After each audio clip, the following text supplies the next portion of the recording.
My chains are gone, I've been set free. My God, my Savior has ransomed me. Now like a flood, His mercy grace, unending love, amazing grace, unending love, amazing grace, unending love, amazing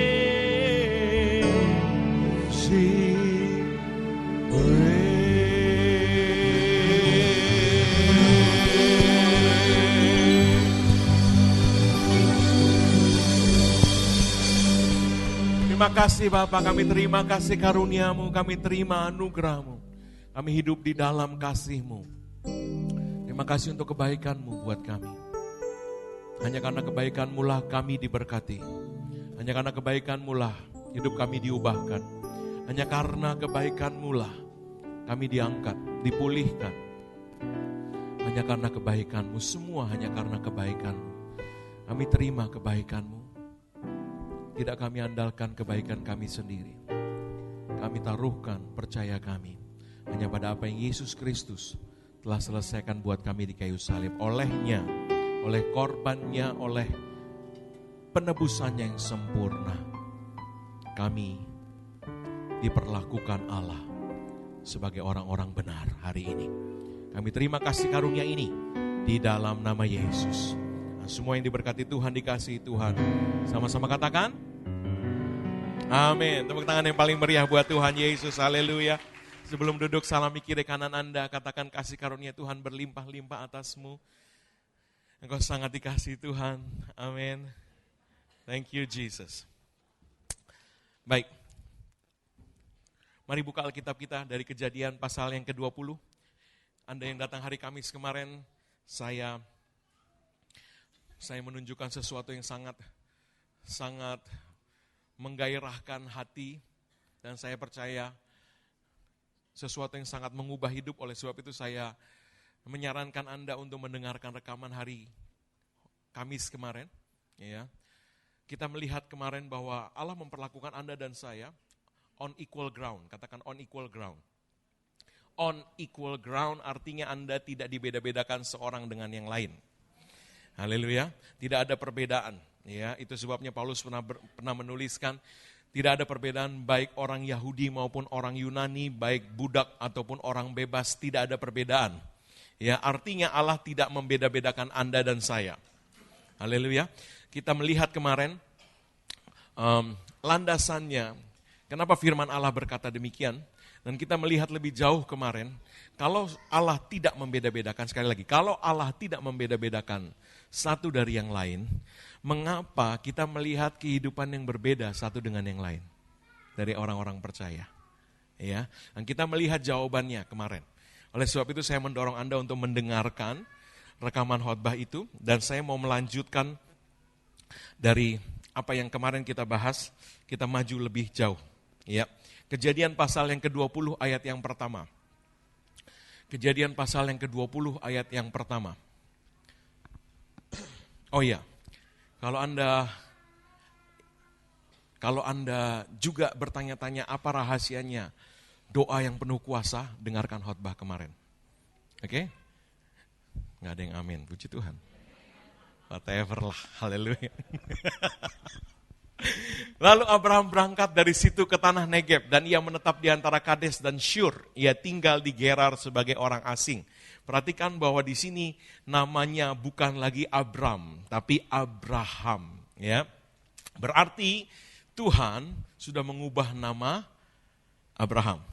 Ya, dari Abram menjadi Abraham. Dia sudah diubah namanya, dia sudah mendapat kasih karunia Tuhan, dia sudah mendapat konfirmasi lagi mengenai Ishak.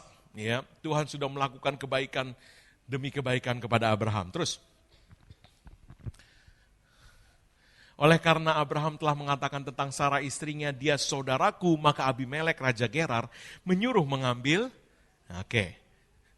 Apa firman Tuhan bilang? Oleh karena Abraham telah mengatakan tentang Sarah istrinya. Ya, terus terang sekali Alkitab berkata, Sarah itu apanya?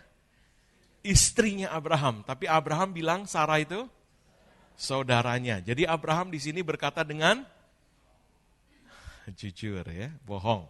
Haleluya. Abraham bohong. Oke? Maka akibat kebohongannya, Abimelek Raja Gerar menyuruh mengambil Sarah. Sekarang Abraham kena masalah. Ya, masalah karena apa? Karena bohong. Jadi masalah itu timbul karena karena kesalahannya sendiri. Anda ini bohong-bohong terus sih. Haleluya. Karena kesalahannya sendiri. Nah, pertanyaan, will God save you if the trouble is by your own making? Will God save you? Iya. Ya. Oke, mari kita lihat lebih jauh. Anda sudah tahu itu sebelumnya. Ya, kita mau lihat lebih dalam lagi. Terus, ayat berikutnya. Tapi pada waktu malam Allah datang kepada Abimelek dalam suatu mimpi serta berfirman kepadanya, engkau harus mati oleh karena perempuan yang telah kau ambil itu sebab ia sudah bersuami. Jadi yang dibilang bakal mati siapa? Abimelek. Yang bohong siapa? Mestinya yang harus mati siapa? Kenapa yang ditegur Abimelek? Nah, makanya dengerin khotbah Kamis kemarin. Udah saya bilang. Kenapa yang ditegur Abimelek? Kenapa Abraham, ini kan salah sasaran, benar nggak? Menurut prinsip keadilan manusia, ini salah sasaran. Harusnya Allah datangnya ke Abraham dan bilang apa sama Abraham? Kamu harus mati, karena kamu nggak tobat-tobat juga. Ya toh? Ini kali keberapa kamu bohong? Kedua kalinya. Yang pertama kali kapan? Jangan bohong kalau nggak ingat. Haleluya. Ya. Kejadian pasal 12. Kejadian pasal 12 ayat yang ke-11. Nanti balik lagi ke sini ya. Pada waktu Abraham akan masuk ke Mesir, berkatalah Abraham kepada Sarai istrinya. Ini waktu namanya belum diganti nih. Ya, masih Sarai. Memang aku tahu bahwa engkau adalah seorang perempuan yang cantik parasnya. Emangnya Abraham buta dari dulu nggak lihat? Memang aku tahu engkau adalah perempuan yang cantik parasnya. Lalu dia bilang apa? Ayat berikutnya.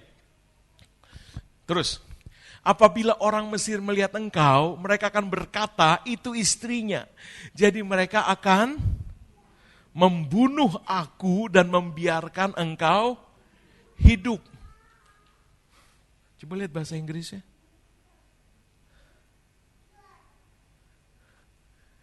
Therefore it shall come to pass when the Egyptians shall see thee, that they shall say, this is his wife, and they will kill me, but they will save thee alive.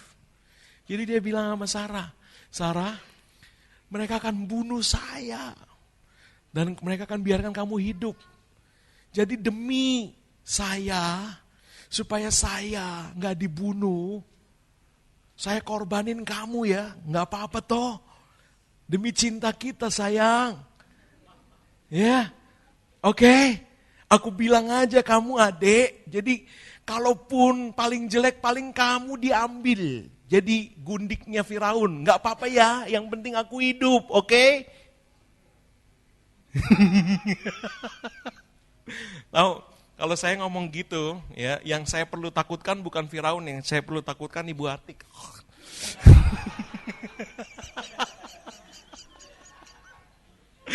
Haleluya. Luar biasa ini Abraham. Demi menyelamatkan dirinya sendiri. Terus ayat berikutnya.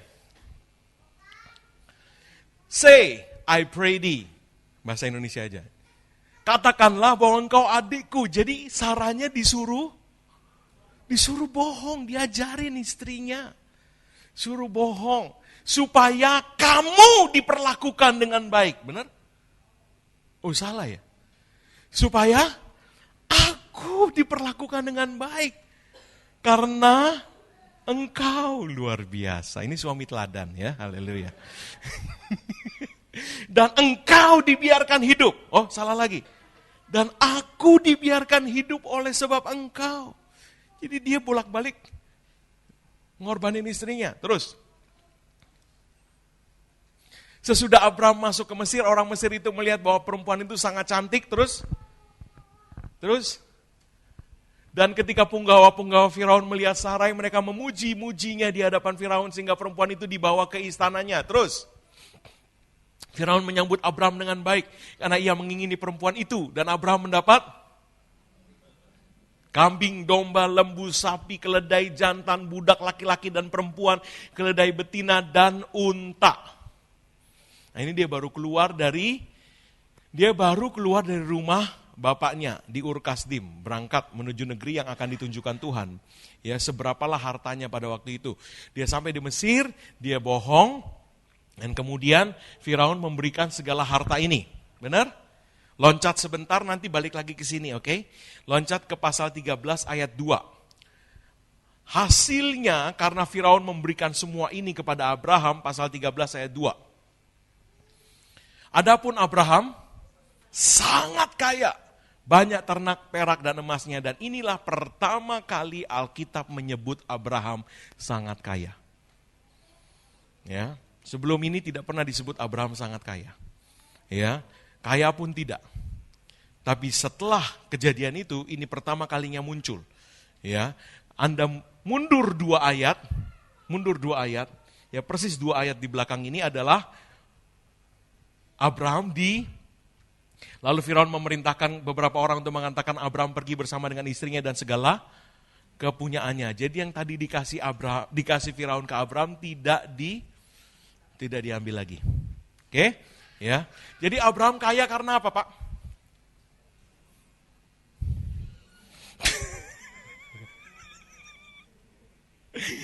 Tolong ya, hari ini judul khotbahnya bukan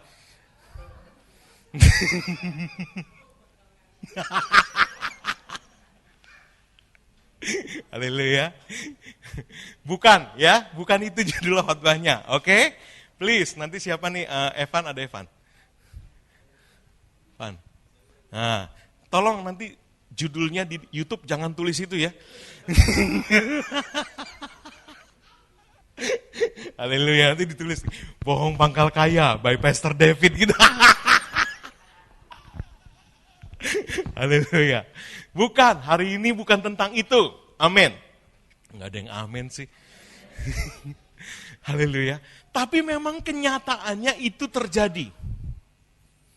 Ya, kita bukan mau meniru kebohongan Abraham, tapi kita mau melihat kenapa ini terjadi. Benar? Halo? Benar? Ya, kita mau lihat kenapa ini terjadi pada Abraham. Oke, kembali lagi ke tadi.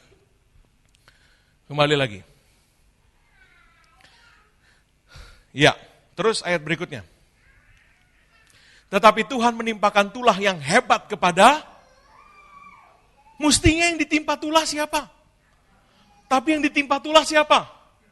Demikian juga kepada seisi istananya, karena Sarai istri Abram itu. Terus ayat berikutnya. Jadi saya yakin Sarai nggak sempat diapa-apain. Nggak sempat. Karena keburu ditimpa tulah. Lalu Firaun memanggil Abram serta berkata, apa yang kau perbuat ini terhadap aku? Mengapa tidak kau beritahukan bahwa ia istrimu? Jadi Firaun akhirnya menyadari. Saya yakin kejadiannya mirip-mirip sama Abimelek tadi. Bahwa Tuhan menampakkan diri juga sama Firaun dan bilang, mati kamu Run. Kalau tadi kan mati kamu Lek kan. Apa yang kau perbuat ini? Terus ayat berikutnya. Mengapa engkau katakan dia adikku sehingga aku mengambilnya menjadi istriku? Sekarang inilah istrimu, ambillah dan pergilah. Ayat berikutnya. Lalu Firaun memerintahkan beberapa orang mengantarkan Abraham pergi bersama dengan istrinya dan segala kepunyaannya. Oke? Ya. Jadi ini kali pertama Abraham bohong. Ya. Masalah timbul gara-gara kebohongannya. Sekarang setelah dia bohong, Tuhan tolong dia. Dan dia keluar dari masalah itu bahkan dengan lebih banyak berkat daripada sebelum kesalahannya. Ya. Membuat kita semua ini sirik, benar nggak? Benar nggak? Mending kita kayak Abraham aja semua kan? Haleluya, benar nggak? Dikasih jadwal, ya kan? Kalau pelayan Tuhan, saya datang latihan, tapi nggak ada yang datang, gitu kan? Karena semua bohong. Haleluya, ya. Dan semua setelah bohong beriman. Besok gue dapat rumah baru, besok gue dapat mobil baru, gitu toh? You miss it. Anda nggak dengar apa yang mau disampaikan. Bukan tentang itu ceritanya, kan udah dibilang tadi judulnya bukan itu. Haleluya. Nah, kembali lagi. Balik ke masa depan. Back to the future. Kembali ke pasal 20. Tetapi pada waktu malam Allah datang kepada Abimelek dalam suatu mimpi dan berfirman kepadanya, kau harus mati oleh karena perempuan yang telah kau ambil itu sebab ia telah bersuami. Ayat berikutnya. Tetapi Tuhan menimpakan tulah yang hebat kepada Firaun demikian. Bukan. Ini Abimelek yang ditegur, Firaun yang kena.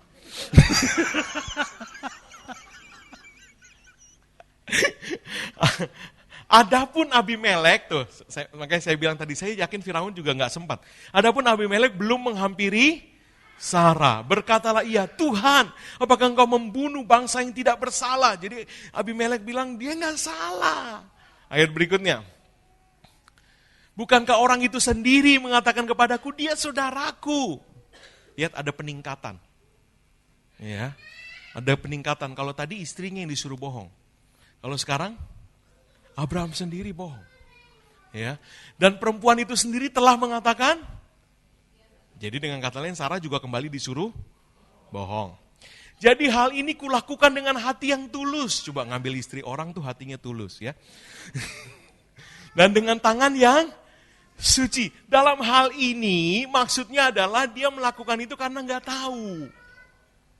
Kalau dia tahu kan nggak bakal gini, gitu loh ceritanya. Ayat berikutnya. Lalu berfirman Allah kepadanya dalam mimpi, aku tahu juga bahwa engkau telah melakukan hal itu dengan hati yang. Jadi Tuhan bilang, gue tahu lo dikibulin. Benar? Tapi tetap yang gue marahin lo. Saya mau bilang sesuatu ya. Bersyukurlah Anda ada di sisi kasih karunia. Atau saya mau bilang lebih tepat begini. Bersyukurlah Anda ada di sisi Kristus. Haleluya. Karena ya, sangat mengerikan ada di sisi yang berlawanan. Oke? Di satu sisi saya mau bilang begini. Jangan takut. Kalau Anda ada di sisi Kristus, Allah akan membela Anda. Ya. Nah, kita mau lihat kenapa Allah bela dia. Sudah jelas dia salah. Dan saya mau bilang, ya, seharusnya dia tidak dibela. Anda paham? Seharusnya dia tidak dibela. Sekarang, sebelum saya lanjutkan, kalau kita bicara hukum Allah, firman Tuhan berkata, upah dosa adalah, maka seharusnya Abraham mati. Jangan main-main. Artinya, secara hukum Abraham salah. Dan dia tidak dibenarkan karena Allah lunak. Ya sudahlah, namanya juga Abraham sahabat Allah. Ya sekali-sekali bohong, namanya manusia kan ya? Ya enggak? Ya toh? Ya, halo. Enggak, tidak. Ada dasarnya kenapa ini terjadi. Katakan amin. Ya, ada dasarnya.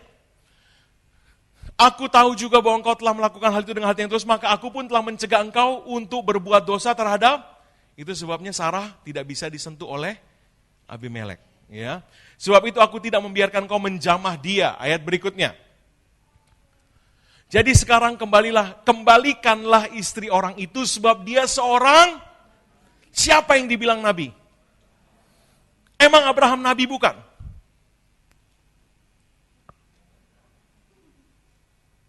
Hah?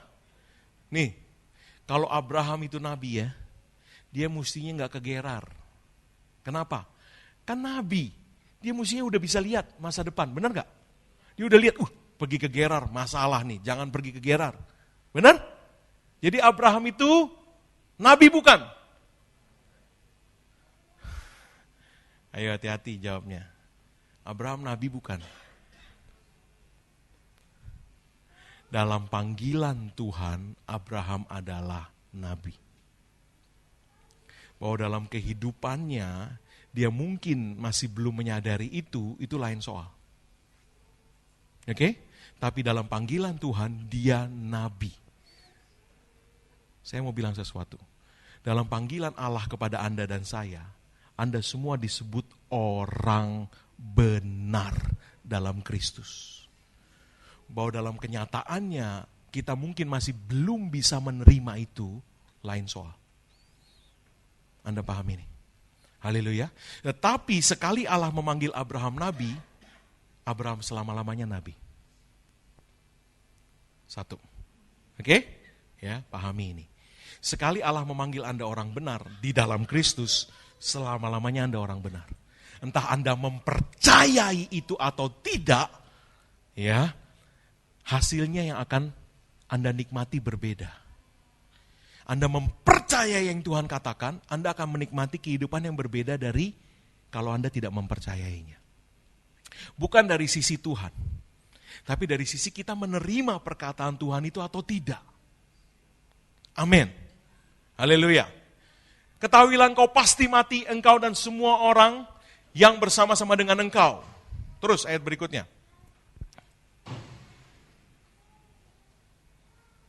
Keesokan harinya, pagi-pagi, Abimelek memanggil semua hambanya, memberitahukan seluruh peristiwa itu kepada mereka, lalu sangat takutlah orang itu. Kira-kira, takut nggak semua kalau dikasih tahu begitu? Takutlah, Allah sendiri muncul. Terus ayat berikutnya. Ayat berikutnya. Lagi kata Abimelek kepada Abraham, kok loncat? Kemudian Abimelek memanggil Abraham dan berkata kepadanya, perbuatan apakah yang kau lakukan ini terhadap kami, dan kesalahan apakah yang kau lakukan dan kesalahan apakah yang ku lakukan terhadap engkau, sehingga engkau mendatangkan dosa besar atas diriku dan kerajaanku, engkau telah berbuat hal-hal yang tidak patut kepadaku. Benar enggak tuduhannya Abimelek? Benar, memang Abraham melakukan sesuatu yang membahayakan Abimelek dan kerajaannya. Terus ayat berikutnya. Lagi kata Abimelek kepada Abraham, apakah maksudmu? Maka engkau melakukan hal ini. Ayat berikutnya. Lalu Abraham berkata, aku berpikir takut akan Allah tidak ada di tempat ini. Tentulah aku akan dibunuh karena istriku. Terus ayat berikutnya. Lagi pula ia benar-benar saudaraku, anak ayahku, hanya bukan anak ibuku. Tetapi kemudian ia menjadi istriku. Masih berkelit, udah bohong. Coba, kayak siapa? Coba, ayo ingat. Ayat berikutnya. Ketika Allah menyuruh aku, maksud saya bukan kayak Anda, bukan, saya nggak nuduhan. Maksudnya kayak Adam dan Hawa dulu loh waktu jatuh dalam dosa. Udah salah kan masih berkelit kan? Kalau Anda sih enggak. Ketika Allah menyuruh aku mengembara keluar dari rumah ayahku, berkatalah aku kepada istriku, tunjukkanlah kasihmu kepadaku, yakni katakanlah tentang aku di tiap-tiap tempat di mana kita tiba. Iya saudara, sekarang lihat ini baik-baik. Ini menunjukkan bahwa Abraham kemungkinan besar bukan cuma 2 kali bohongnya. Oke? Ya. Ayat berikutnya. Kemudian Abimelek mengambil kambing, domba, dan lembu sapi, hamba laki-laki dan perempuan, lalu memberikan semuanya itu kepada... Lagi coba. Habis salah, malah dapat. Ayo ngomong. Ayo ngomong, supaya roh agamawimu kabur semua. Ayo. Habis salah, lalu diberkati. Ini nggak mungkin, saya bilang terus terang kepada Anda. Ini nggak mungkin di dalam hukum Taurat. Halo, sebab upah dosa adalah maut. Upah dosa adalah maut. Jikalau engkau baik-baik mendengar suara Tuhan Allahmu dan melakukan dengan setia segala sesuatu yang diperintahkannya kepadamu, maka segala berkat ini. Tapi kalau engkau tidak setia melakukan segala yang tertulis dalam kitab Taurat ini, apa yang terjadi? Kutuk akan mengejar engkau, jangan berhenti, sampai engkau dihabiskannya. Kalau kita bicara hukum Taurat, itu yang pasti terjadi sama Abraham. Haleluya. Ayat berikutnya. Dan Abimelek berkata, negeriku ini terbuka untuk engkau, menetaplah di mana engkau suka. Silakan, negeri ini terbuka. Mau punya rumah di Sudirman, silakan ambil tanah, free, pilih aja di mana. Ya, mau berapa kafling, ambil aja. Berapa? 3 hektar di Sudirman, ambil aja semua, negara yang bayar. Coba. Ayat berikutnya. Lalu katanya kepada Sarah, telah kuberikan kepada saudaramu 1000 shikal perak, inilah bukti kesucianmu bagi semua orang yang bersama-sama dengan engkau. Maka dalam hal ini engkau dibenarkan. Terus, lalu Abraham berdoa kepada Allah dan Allah menyembuhkan Abimelek dan istrinya dan budaknya perempuan sehingga mereka melahirkan anak. Oke, stop sampai di sini. Ya, saya mau katakan begini. Ya, Anda tahu kenapa Tuhan memperlakukan Abraham seperti itu? Abraham benar nggak sebenarnya? Enggak, Abraham orang durhaka. Abraham orang durhaka. Abraham orang, semua bilang keras-keras. Abraham orang, siapa temannya Abraham? Jangan bilang saya, Malin Kundang bilang. Haleluya. Ya, siapa temannya Abraham? Siapa mirip Abraham? Abraham orang durhaka. Ya, tapi firman Tuhan dalam Roma pasal 4 yang kita udah lihat berulang-ulang berkata bahwa Roma 4 ayat 1. Masih ingat? Abraham mendapati bahwa tidak mungkin seseorang dibenarkan di hadapan Allah oleh karena perbuatan. Roma 4 ayat 1. Jadi apakah yang akan kita katakan tentang Abraham bapa leluhur jasmani kita? Ayat berikutnya. Sebab jikalau Abraham dibenarkan karena perbuatannya, maka ia beroleh dasar untuk bermegah, tetapi tidak di hadapan. Jadi Abraham menemukan apa? Bahwa berdasarkan perbuatan, tidak seorang pun bisa dibenarkan di hadapan. Saya mau tanya, Abraham tahu nggak itu berdasarkan pengalaman? Tahu. Dia lihat sendiri bahwa hidupnya penuh dengan kekurangan. Amin. Haleluya. Saya kutip satu ayat lagi yang ditulis oleh Yakobus. Ya, Elia adalah manusia biasa sama seperti Abraham adalah manusia biasa sama seperti. Kalau Anda mau idolakan siapapun di dalam Alkitab, ya, saya sarankan hanya satu yang Anda idolakan, namanya Yesus. Karena semua yang lain manusia biasa sama seperti kita. Tapi ya, itu punya arti lebih lanjut adalah bahwa kalau Allah memperlakukan Abraham seperti itu, Allah juga akan memperlakukan Anda seperti itu. Amin. Haleluya. Saya mau katakan sesuatu, bahwa suatu hari setelah Abraham mengalami kebaikan Allah ini di tengah kegagalannya,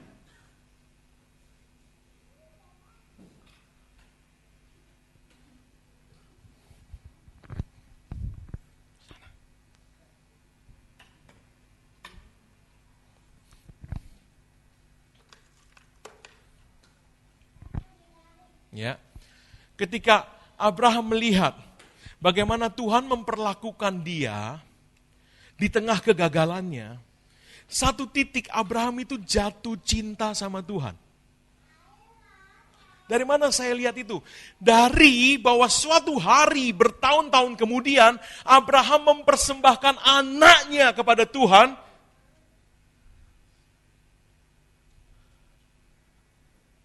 Saya yakin pada waktu itu hidupnya sudah berubah. Haleluya. Tapi perubahan itu tidak terjadi karena Abraham mengusahakannya. Tetapi perubahan itu terjadi karena Abraham berjumpa dengan kasih Allah dalam hidupnya. Dan kapan kasih itu dapat lebih dirasakan selain daripada pada waktu kita gagal dan kita sadar kita tidak layak menerima kasih itu, tetapi Allah justru tetap menunjukkan kasih itu di tengah kegagalan kita. Waktu Anda terus-menerus, dengar saya baik-baik, saya mau katakan sesuatu, saya tidak sedang berkhotbah untuk teruslah hidup dalam dosa, tidak. Tapi saya mau katakan, hidupmu akan berubah kalau engkau terus-menerus menyerap kasih Allah dalam hidupmu itu, dan membiarkan kasih itu menjamah hatimu, hidupmu akan berubah. Kita nggak bisa tuntut orang, tiru Abraham. No. Itu sebuah proses, di mana dia bertahun-tahun menyerap kasih Allah sampai satu titik. Hidupnya berubah.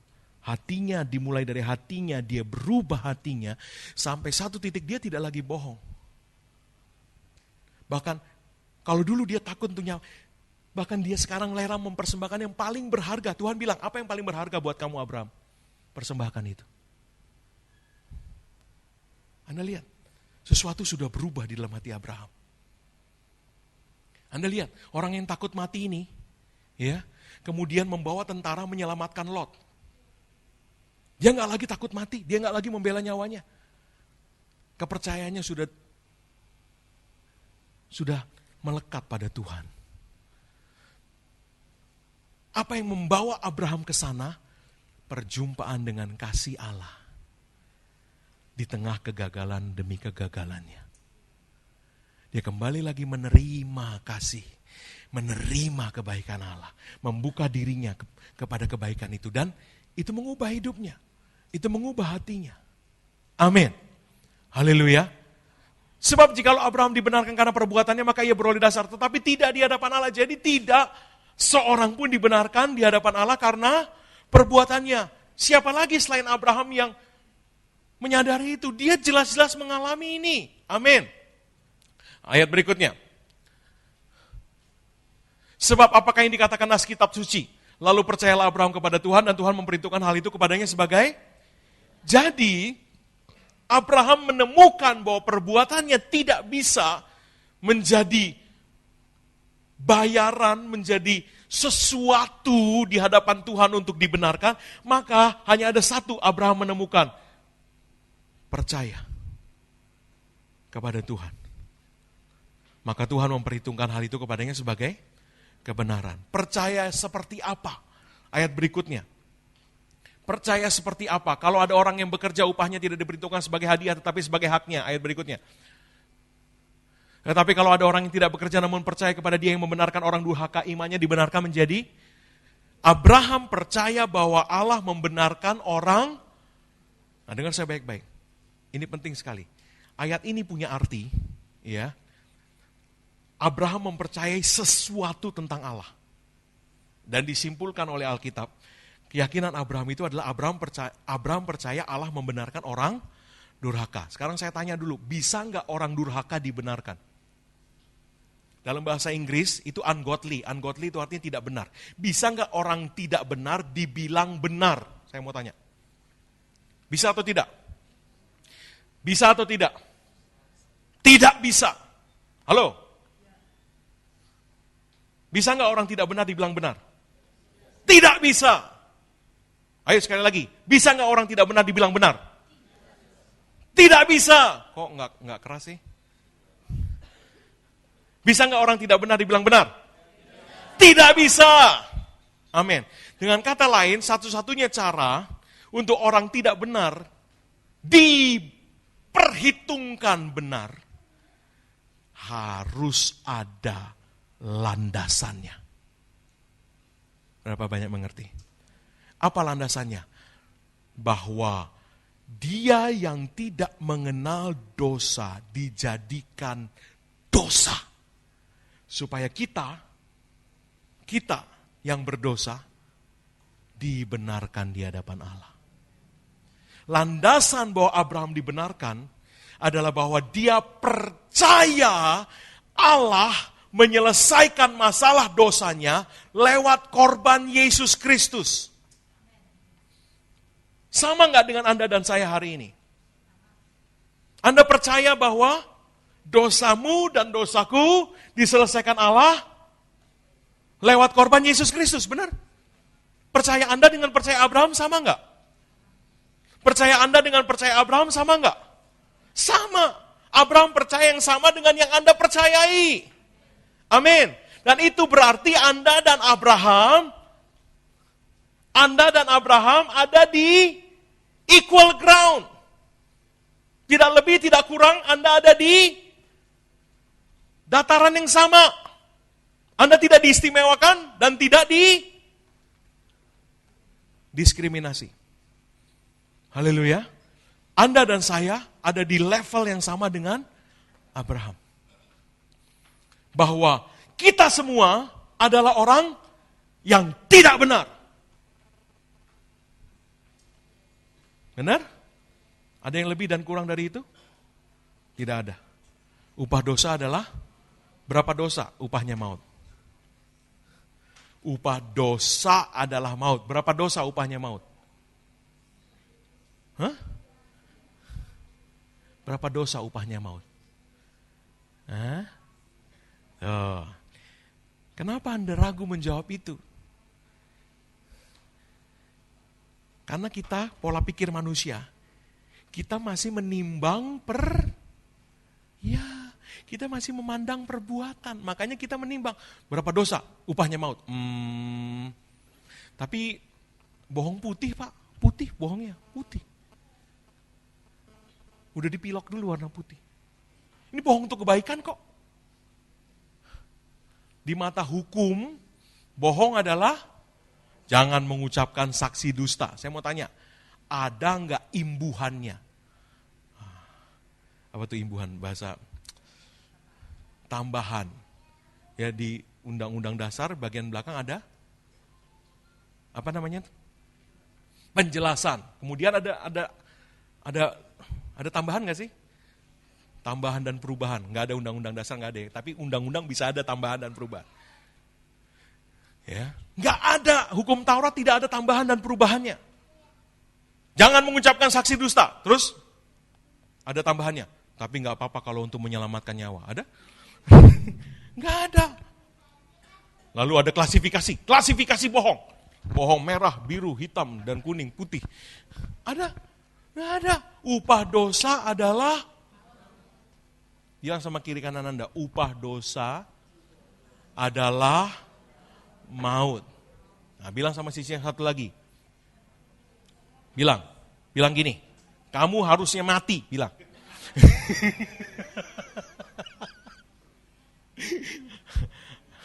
Ini belak-belakan, harusnya, iya, amin, haleluya. Dalam hal ini Anda bisa lihat bahwa kita semua ini sama dengan Abraham. Kita bisa beda-beda jenis pelanggaran, tapi semuanya dosa. Dan tidak perlu 5. Firman Allah berkata, upah dosa, bukan upah dosa-dosa. Ya? Upah dosa adalah cuman 1 dosa, upahnya tetap. Kok bisa begitu, Pak? Sebab Allah Maha Kudus. Di hadapan Allah yang Maha Kudus, bahkan yang paling kecil pun kotor. Itu sebabnya Anda temukan ayat yang bunyinya kesalehanmu kain kotor. Sebab di dalam segala kesalehan kita tetap punya kekurangan. Amin. Haleluya. Nah, namun percaya kepada Dia yang membenarkan orang durhaka, imannya diperhitungkan menjadi jawab. Apa yang membuat Abraham diperhitungkan benar? Imannya. Apa yang membuat Anda dan saya hari ini bisa diperhitungkan benar? Imanmu. Berarti Anda dan saya dan Abraham ada dalam level yang sama. Kita semua orang tidak benar, tapi kita semua bisa dibenarkan hanya dengan iman. Dan itu menempatkan Anda dan saya di level berkat yang sama dengan Abraham. Anda dan saya hari ini bisa diberkati sama seperti Abraham. Bukan karena perbuatan kita, karena dalam perbuatan kita masih punya kegagalan demi kegagalan. Oke? Itu sebabnya Rasul Paulus berkata, diubahkan dari sehari ke sehari. Benar? Pertanyaan, apakah itu berarti kita terus-terus hidup dalam dosa? No. diubahkan dari sehari ke sehari. Dari kemuliaan kepada kemuliaan yang semakin besar. Amin. Berarti ada perubahan, transformasi. Amin. Haleluya. Ada buah roh yang keluar dalam hidup kita yang semakin hari semakin besar. Amin. Tidak tetap sama, tetapi dalam perjalanan itu, sementara kita masih menemukan kegagalan demi kegagalan dalam hidup kita, kita sudah bisa menerima berkat yang terbaik dari Tuhan. Anda tidak perlu menunggu kesempurnaan itu datang. Engkau sudah bisa mengimaninya hari ini. Itu yang Allah mau. Allah mau Anda mempercayai Dia. Bahkan kalaupun kita punya kekurangan, percayai Dia untuk mengubah kekurangan kita. Haleluya. Apa yang iblis mau? Saya katakan sebaliknya. Yang iblis mau adalah di tengah segala kekuranganmu, engkau tidak berani menghampiri Allah, tidak berani mempercayai Dia, tidak berani mengharapkan kuasa Allah bekerja. Supaya apa? Supaya hidupmu memang tidak akan pernah berubah, baik secara kelakuan maupun secara berkat. Orang banyak mengerti. Di tengah kegagalan kita, di tengah kekurangan kita, Allah mau kita tetap mempercayai kasih-Nya. Ketika kita mempercayai kasih-Nya, mempercayai kebaikannya, kita melihat apa yang firman-Nya katakan, kita melihat bahwa Dia menempatkan semua orang, gak ada lebih. Semua orang on equal ground. Sekali lagi bilang sama-sama, on equal ground. Levelnya sama semua. Tidak, Abraham lebih dihargai, Daud lebih dihargai. No. Semua on equal ground. Semua orang tidak benar. Dan semua diperhitungkan benar. Hanya lewat iman. Amin. Kalau lewat perbuatan, bisa ada perbedaan. Kalau lewat perbuatan, kita bisa minder sama Benihin. Dia berdoa 17 jam, pantes doanya dijawab. Pantes saya belum dijawab. Anda paham ini? Iblis akan selalu membawa kita bermain-main di area itu. Supaya imanmu tidak pernah berani mempercayai Tuhan seperti Abraham diberkati, engkau pun akan diberkati sama. Amin. Haleluya. Itu yang iblis mau. Tapi ketika kita menyadari kebenaran, menerima perkataan Tuhan, dan melihat Allah menempatkan semua on equal ground. Anda terima kebenaran ini, Anda bisa diberkati seperti Abraham. Tidak perlu menunggu kesempurnaan. Dalam perjalanan, Anda tetap terus bisa diberkati. Di tengah kekurangan, Anda bisa diberkati.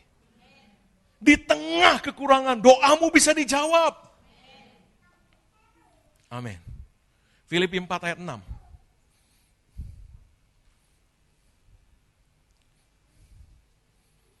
Filipi 4 ayat 6. Kalau ada orang, belum. Ya, 4 ayat 6. Janganlah hendaknya kamu khawatir tentang apapun juga, tetapi nyatakanlah dalam segala hal keinginanmu kepada Allah dalam doa dan permohonan dengan ucapan apa yang Tuhan bilang untuk kita nyatakan kepada Dia. Apa yang Tuhan mau kita nyatakan pada Dia.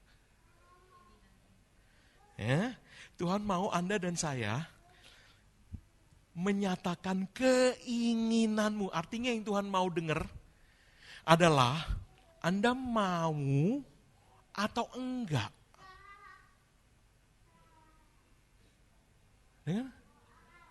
Ya? Tunggu. Dari wajah-wajah Anda kelihatannya masih belum. Ya. Yang Allah mau adalah Anda menyatakan apa yang Anda mau atau tidak. Sebab dibilang, nyatakanlah keinginanmu. Benar? Jadi apa yang Allah mau dengar dari Anda dan saya? Keinginan kita. Mau enggak ini? Mau enggak ini? Ya, dengar saya baik-baik. Sebab semuanya sudah diberikan kepadamu. 1 Korintus pasal 2 ayat yang ke-9. Nanti balik lagi ke sini. 1 Korintus pasal 2 ayat yang ke-9. 1 Korintus 2 ayat 9. Seperti ada tertulis apa yang tidak pernah dilihat oleh mata, tidak pernah didengar oleh telinga, dan yang tidak pernah timbul dalam hati manusia, semua disediakan. Jadi semua sudah disediakan. Anda mau minta rumah, Anda mau minta mobil, atau Anda mau minta kehidupan yang lebih intim dengan Tuhan, Anda mau minta level pujian penyembahan yang lebih dalam, hubungan yang lebih dekat dengan Tuhan, semua sudah disediakan. Anda mengerti artinya semua sudah disediakan? Artinya semua sudah ada. Anda nggak perlu ngemis kepada Tuhan untuk itu. Tuhan bilang, Anda dan saya yang Dia rindukan hanya menyatakan kita mau itu atau tidak. Nih, sudah disediakan. Mau nggak? Apa yang membedakan? Ada yang kelihatan banyak diberkati, ada yang kelihatan. Yang membedakan adalah yang kelihatan banyak ini sering ngomong apa yang dia mau. Aku mau ini, mau ini, mau ini, mau ini. Jadi kalau ngajak orang seperti ini ke restoran, ya memang kita mesti sedia kocek yang dalam. Ya. Jadi dia akan tunjuk mau ini, mau ini, mau ini, mau ini, mau ini. Walaupun nanti terakhir semua dia minta bungkus. Tapi maunya banyak. Kadang-kadang kami makan ke restoran, anak saya, ya, mesennya banyak sekali sampai papi maminya bilang, ini lapar mata, ini lapar mata. Yang lapar matanya, perutnya nggak kuat. Haleluya, nanti kalau udah mulai makan, baru kayaknya baik hati. Pipi ini untuk papi, gitu. Baik hati banget, padahal dia udah nggak kuat. Haleluya. Tapi dalam Tuhan itu bagus. Anda menyatakan kepada Tuhan. Nah, kenapa? Kalau iya, kenapa enggak semua orang menyatakan aja terus keinginannya? Dengar saya baik-baik. Karena iblis membuat banyak orang takut menghampiri Tuhan. Karena kembali lagi menunjukkan perbuatan mereka di hadapan mereka sendiri. Waktu Anda dibuat fokus melihat perbuatanmu sendiri, Anda kembali lagi takut. Apa Tuhan mau jawab saya? Iblis akan bilang, kamu ini, lihat diri kamu. Katanya pelayan Tuhan. Tapi ketemu angkot, enggak nyenggol kamu, enggak. Cuman motong di depan kamu aja langsung keluar umpatan. Iblis bilang, kayak kamu, singer.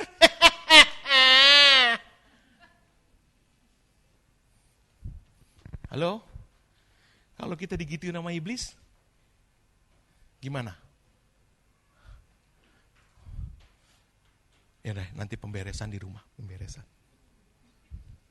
Langsung kepala tertunduk, sepanjang hari uring-uringan, karena merasa hubungan udah jelek sama Tuhan kan? Anda tahu yang paling sering kena efek dari perasaanmu yang sedang merasa hubunganmu jelek adalah orang di sekitarmu. Begitu Anda merasa hubunganmu lagi jelek sama Tuhan, orang-orang di sekitarmu semua kena semprot.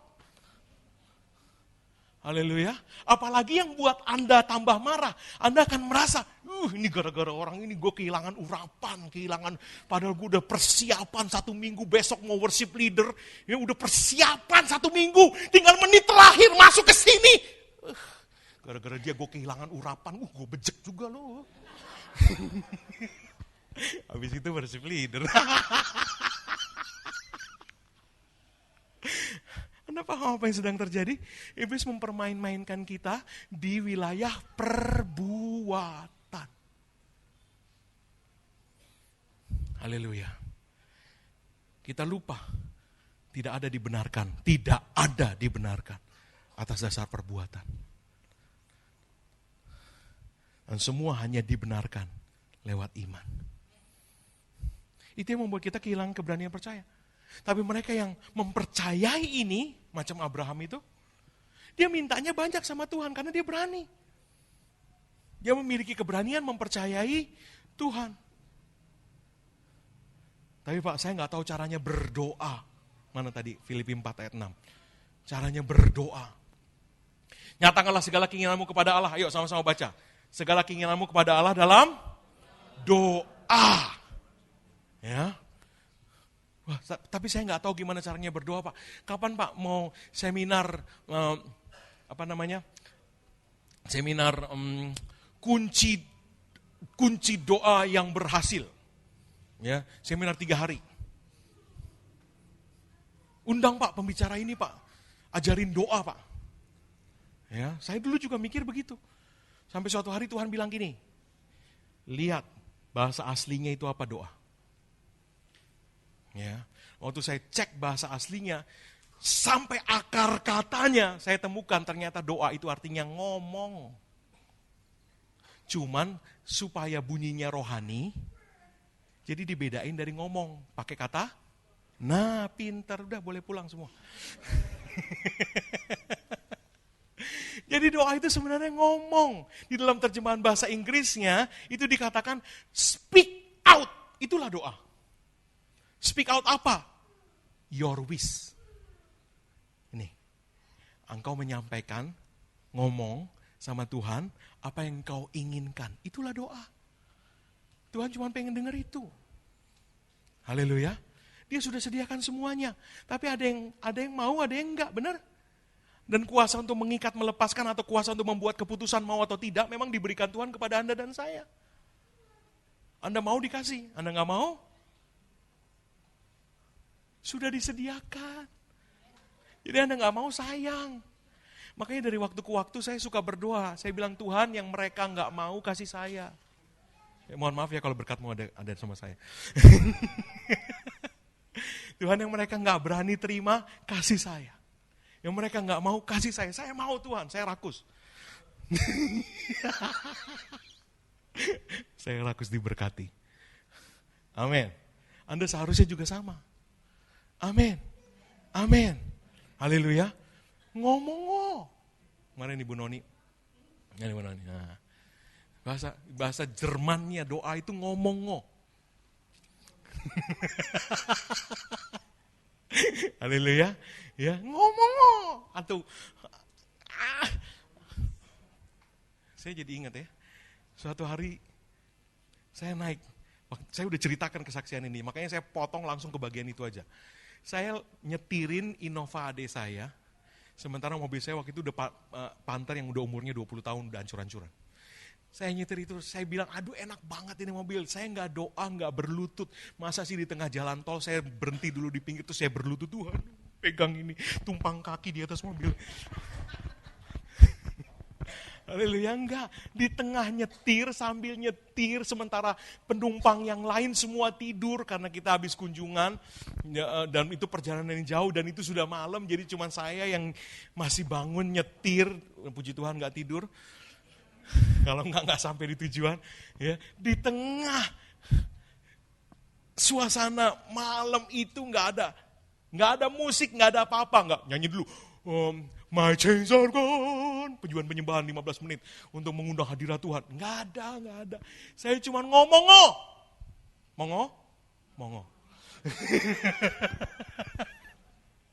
Haleluya. Ngomong. Tuhan, pengen deh, enak nih mobil gitu. Tidak lama kemudian ada jadi buat Tuhan terjadi. Haleluya. Oh, saya pikir-pikir mobil kedua dan ketiga doanya semua sama. Apa yang saya pelajari dari sana? Kesederhanaan doa. Ngomong. Bilang sama kiri kanan Anda. Ngomong.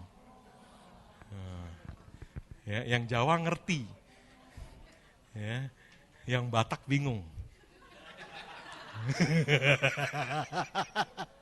Mesti tanya orang Batak, apa terjemahan bahasa Bataknya? Haleluya. Dia tahu dia. Ngomong. Haleluya. Bu, tahu Bu? Bu Costa. Bisa tanya Pak Costa, Pak.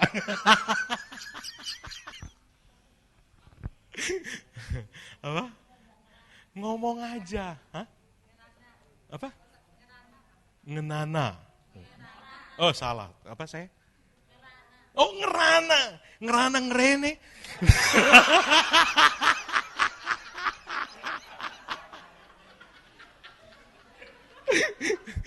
Itu bahasa Jawa lagi ya? Merono merene gitu ya. Oh itu bahasa Karo. Ngerana itu bahasa Karo ya? Mestinya saya tahu ya, saya Karo katanya.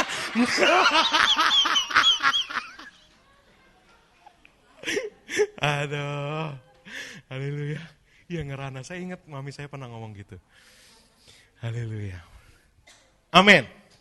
Ngomong. Amin. Kita semua sudah ditempatkan Tuhan di equal ground. Anda tinggal bilang, aku mau ini Tuhan. Ya ini aku mau. Ya, kayak Anda bawa anak ke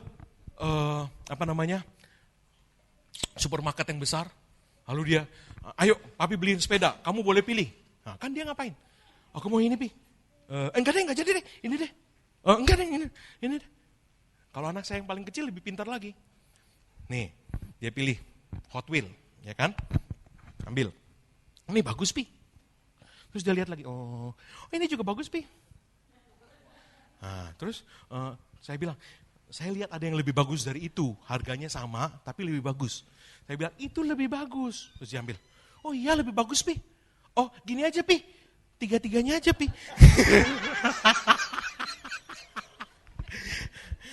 Anda ngerti itu namanya apa? Ngomong.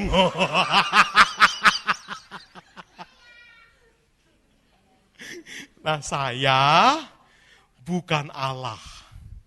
Itu 3 masih punyanya Kid Station. Saya harus bayar.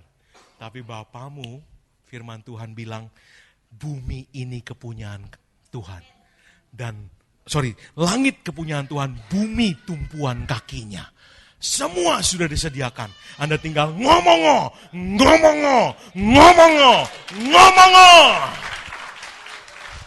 Amin. Yesus berkata, mintalah, maka kepadamu akan diberi. Supaya apa? Ini yang Tuhan paling pengen. Penuhlah sukacitamu.